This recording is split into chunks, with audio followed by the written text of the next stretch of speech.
નમસ્તે મિત્રો, ધ રસોડું ફેમિલીના સબસ્ક્રાઇબર હેતલબેન પરમારની ફરમાઈશ હતી ડ્રાય મંચુરિયન માટેની. તો હેતલબેન, તમારી ફરમાઈશ અમે આજે પૂરી કરીએ છીએ. તો મિત્રો, તમારે પણ કોઈ આવી ફરમાઈશ હોય તો કમેન્ટ કરીને જરૂરથી જણાવજો. હા, ઉપર બહુ સરસ સુગંધ આવે. શું બનાવ્યું છે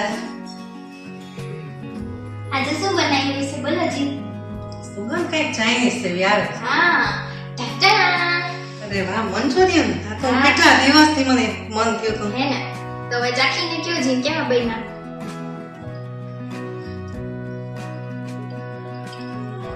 બહુ સરસ બન્યા. આજથી હવે બહાર ખાવાનું બંધ. હવે જ્યારે ખાવા આવશે ને ત્યારે તને જ કહીશું. પાકું પાકું. તો મિત્રો, તમને પણ આવા મંચુરિયન સરસ મજાના ઘરે બનાવવો હોય તો આ વિડીયો છેલ્લે સુધી જોજો અને સબસ્ક્રાઇબ કરવાનું ભૂલતા નહીં હો.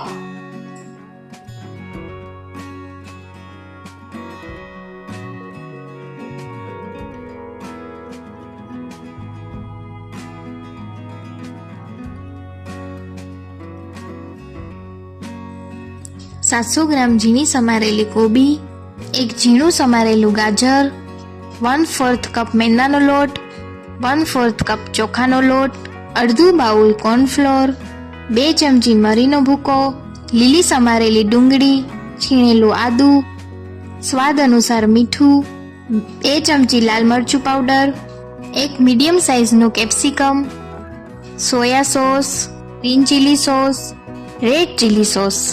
વઘાર માટે સમારેલી કોબી, ઝીણું સમારેલું લસણ, લીલું લસણ, સમારેલી લીલી ડુંગળીની સ્લાઇસ, ગાર્નિશિંગ માટે લીલી ડુંગળીના પાન અને કોથમરી. સૌપ્રથમ આપણે 700 ગ્રામ ઝીણી સમારેલી કોબી લેશું. મિત્રો, આ કોબીને આપણે ચોપર વડે ઝીણી જ સમારવાની છે. આ કોબીને આપણે 1 ચમચી મીઠું નાખીને રેસ્ટ આપવાનો છે, જેથી કરીને કોબીમાં રહેલું બધું જ પાણી સરસ રીતે નીકળી જશે. તો મિત્રો, આપણી 10 મિનિટ થઈ ગઈ છે. તો હવે આપણે કોબી થોડી થોડી કરીને હાથમાં લઈ પ્રેસ કરીને બધું જ પાણી કાઢી લેશું અને તેને કાથરોટમાં નાખતા જશું.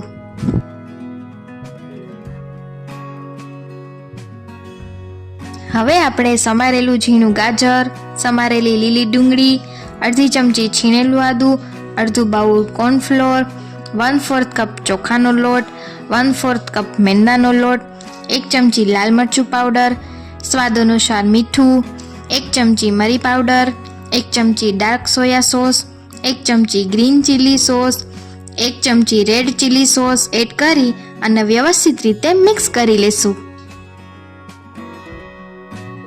મિત્રો, તમને આમાં એમ લાગે કે કોબી હજુ થોડું પાણી છોડે છે તો તમે આમાં જરૂરિયાત મુજબ કોર્નફ્લોર અથવા મેંદાનો લોટ થોડો એડ કરી શકો છો. તો મિત્રો, હવે આ કોબીનું મિશ્રણ વ્યવસ્થિત રીતે મિક્સ થઈ ગયું છે. મિત્રો, ગેસ ચાલુ કરી અને એક પેનમાં મંચુરિયન તળવા માટે મીડિયમ ટુ સ્લો ફ્લેમ ઉપર તેલ ગરમ કરવા મૂકી દેશું. તો મિત્રો, આપણું તેલ ગરમ થઈ ગયું છે. તો હવે આપણે મંચુરિયનના બોલ્સ વાળતા જશું અને વ્યવસ્થિત રીતે તળતા જશું.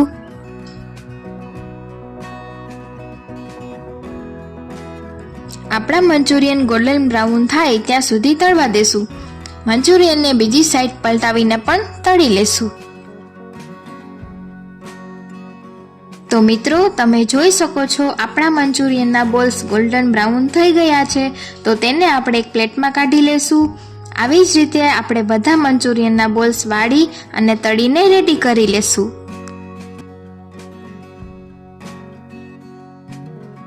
હવે આપણા બધા મંચુરિયન તળાઈ ગયા છે. તો તેને આપણે 5 મિનિટ માટે રેસ્ટ આપશું અને ત્યારબાદ ફરીથી આપણે 5 મિનિટ માટે ફ્રાય કરી લેશું. મિત્રો, આ મંચુરિયનના બોલ્સને આપણે 2 વાર ફ્રાય કરવાથી તે સરસ રીતે ક્રિસ્પી બને છે. તો મિત્રો, 5 મિનિટ થઈ ગઈ છે. તમે જોઈ શકો છો કે આપણા મંચુરિયન ડબલ ફ્રાય થઈ ગયા છે.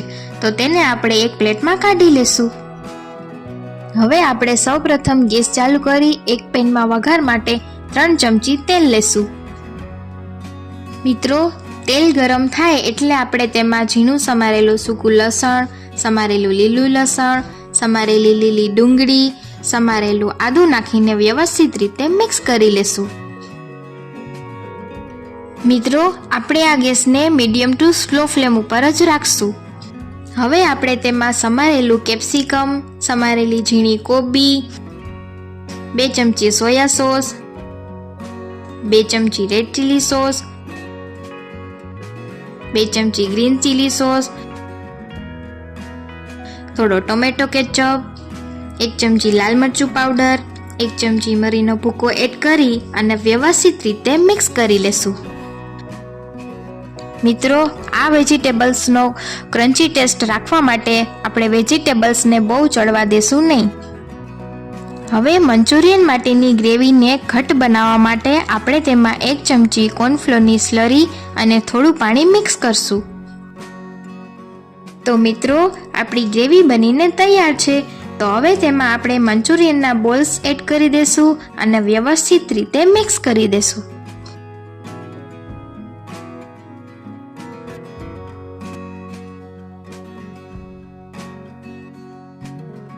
હવે ઉપરથી થોડા સ્પ્રિંગ ઓનિયનના પાન નાખી દેશું અને તેને સર્વિંગ પ્લેટમાં કાઢી લેશું.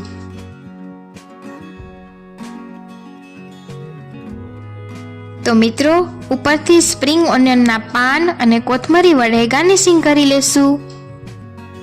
તો મારા વાલા મિત્રો, ધ રસોડાની ચેનલ પર ફક્ત 50 રૂપિયામાં બહાર જેવા ટેસ્ટી અને તમે ચાઇનામાં હોય તેવી અનુભૂતિ કરાવતા મંચુરિયન બનીને તૈયાર છે.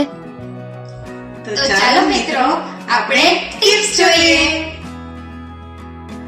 મિત્રો, આ મંચુરિયન બનાવવામાં આપણે ચોખાનો લોટ એટલા માટે યુઝ કર્યો છે કે આપણા મંચુરિયન ખાવામાં બહારથી ક્રિસ્પી અને અંદરથી એકદમ સોફ્ટ લાગે છે. મિત્રો, મંચુરિયન બનાવતી વખતે આપણે વેજીટેબલના મિશ્રણમાં મેંદાનો અને કોર્નફ્લોરનો બંનેનો યુઝ ફક્ત બાઇન્ડિંગ માટે જ કર્યો છે. જો તે બંને લોટ વધારે પડી જાય તો આપણા મંચુરિયન ખાવામાં એકદમ જવળ લાગે છે. તો તમને અમારી રેસીપી ગમી હોય તો લાઈક કરો, શેર કરો અને સબસ્ક્રાઈબ કરો અને બેલ આઇકન દબાવવાનું ભૂલશો નહીં.